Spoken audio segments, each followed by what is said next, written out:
Okay.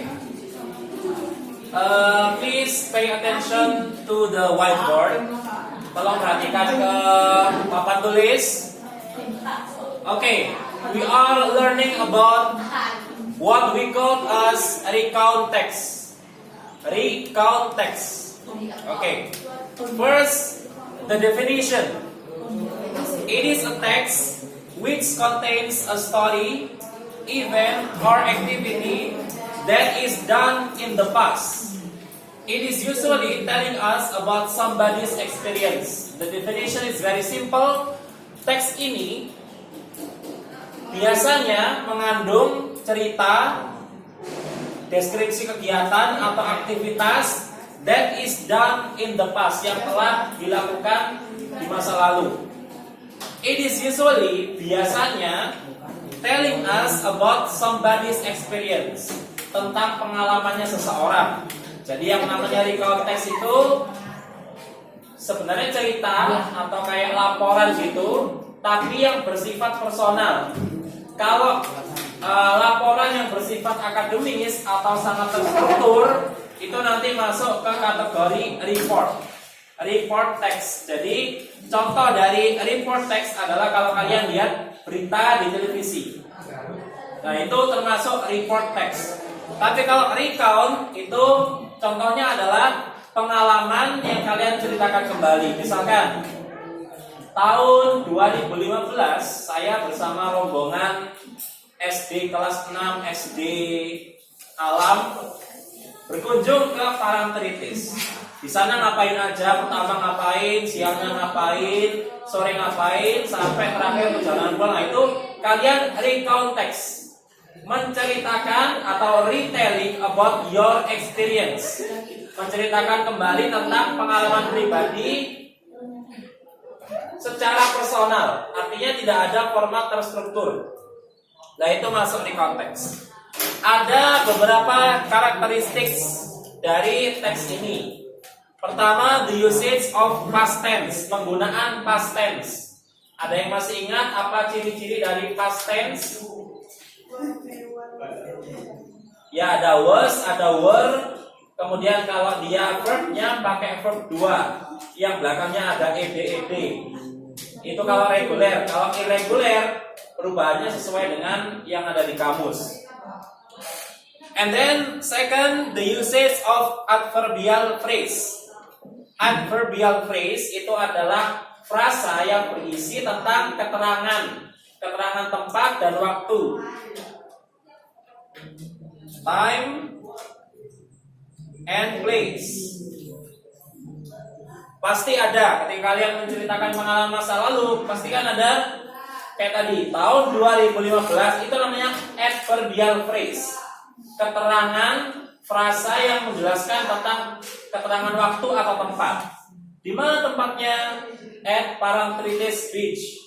Kayak gitu. Ada pasti kayak ada kayak gitu. Atau ke Gunung Pundak Mountain atau yang lain. Kemudian the usage of conjunction. Conjunction itu kata hubung.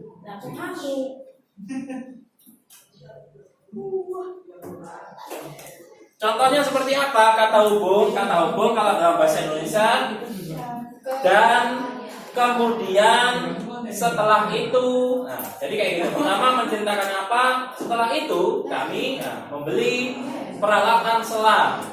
Peralatan selam itu kami bayar dengan harga segini. Dan ternyata kami mendapatkan diskon. Dan setelah itu kemudian kalau dalam bahasa Inggris and then after that dan lain sebagainya. Ya, itu ciri-ciri dari recount text. Ada 3 hal ini. And then generic structure. Ini generic structure itu struktur yang umumnya ada di dalam sebuah teks. Jadi teks itu ada bangunannya.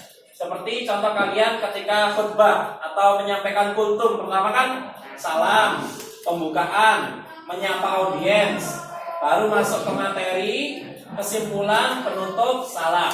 Nah, setiap teks itu ada strukturnya seperti itu. Antara satu teks dengan teks yang lain has different generic structure. Recount text sama narrative text itu beda. Description text beda lagi. Nah, nanti kita akan belajar macam-macam teks itu semuanya supaya kalian tahu. Oh, kalau lagi baca ini description text atau narrative text atau report text atau recount text. Nah, seperti itu.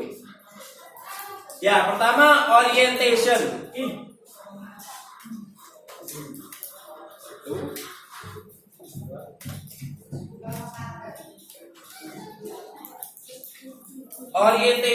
Orientation maknanya adalah ya pembukaan masa orientasi sekolah, pengenalan. Pastikan ketika kita menulis satu cerita atau menyampaikan nggak langsung ke intinya kan. Pertama kita kenalkan dulu. Seperti tadi, tahun 2015 saya bersama teman-teman saya itu mengenalkan. Di situ dia mengenalkan pelakunya siapa, pelaku utama siapa, pelaku sekunder siapa, konteksnya dia sebagai apa. Nah, seperti itu. Kemudian kegiatan apa yang dilakukan. Baru ketika masuk ke dalam intinya, isinya adalah series of events. Series urutan. Kan ada serial drama Korea. Serial kan 1, part 2, part 3 itu. Series of events.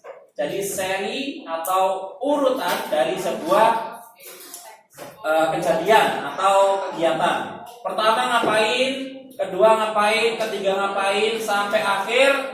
Terakhir reorientation. Reorientation itu biasanya isinya adalah conclusion.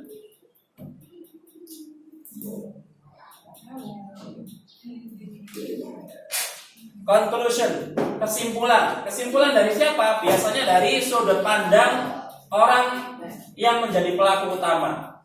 Misalkan setelah seharian melakukan kegiatan di Parangtritis, conclusionnya seperti ini.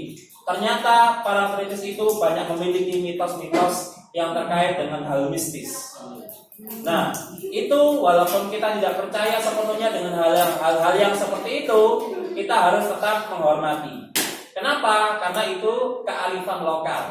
Kita boleh tidak percaya, tapi tidak boleh menghina orang yang masih mempercayai kegiatan seperti itu, kepercayaan seperti itu. Nah, itu salah satu contoh conclusion dari sudut pandang pelaku utama yang ada di dalam sebuah teks.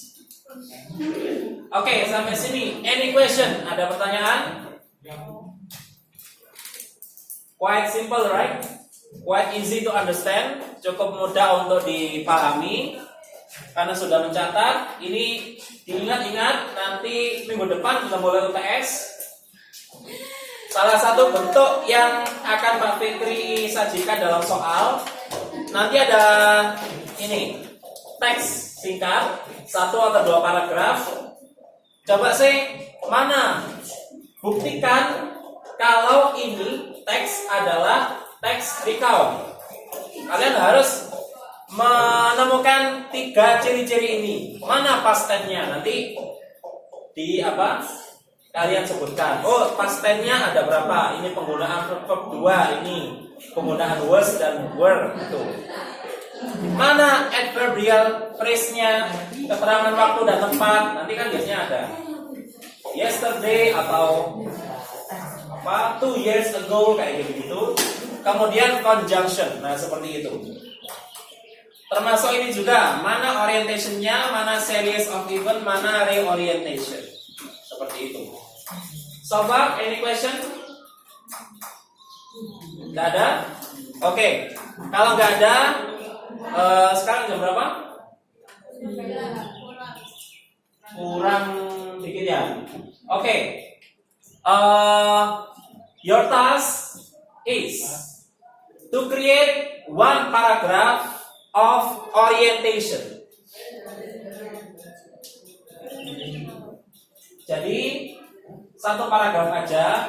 Anggap kalian mau membuat 1 cerita utuh tentang recount text. Pilih misalkan menceritakan pengalaman kalian wisata ke Banyuwangi. Buat orientasinya dulu. Sedikit aja 1 paragraf. 1 paragraf di kertas ini. Jangan lupa past tense, adverbial phrase, conjunction ini biasanya di sini di series of event-nya. Yang minimal ada dua ini, past tense and adverbial phrase. Ada ide, sudah ada ide. Bikin orientation aja. Jadi kalian mau menceritakan pengalaman kalian 5 tahun lalu, 2 tahun lalu, atau kemarin weekend, awalnya tuh gimana? Gambarannya kayak tadi yang Pak Fikri contohkan. Pada tahun 2015 saya adalah kelas 6 di SD Alam Aliza. Kami memiliki agenda bersama untuk pergi ke Parangtritis. Nah udah, itu aja udah jadi. That's very short paragraph of orientation. Gitu. Oke? Ya, ada waktu only 15 minutes, cuma 15 menit. Silakan digunakan. Ya, ini tak bagikan kertasnya.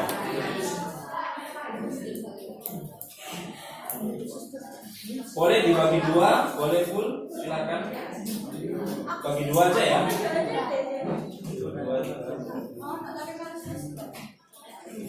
Nah, gunakan HP-nya untuk mencari vocabularies kalau nggak tahu. Kalau misalkan mau bilang 10 tahun yang lalu apa bahasa Inggrisnya, silakan cari.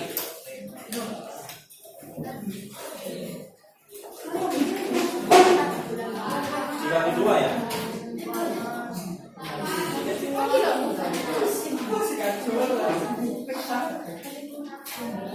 Oke, bagi dua.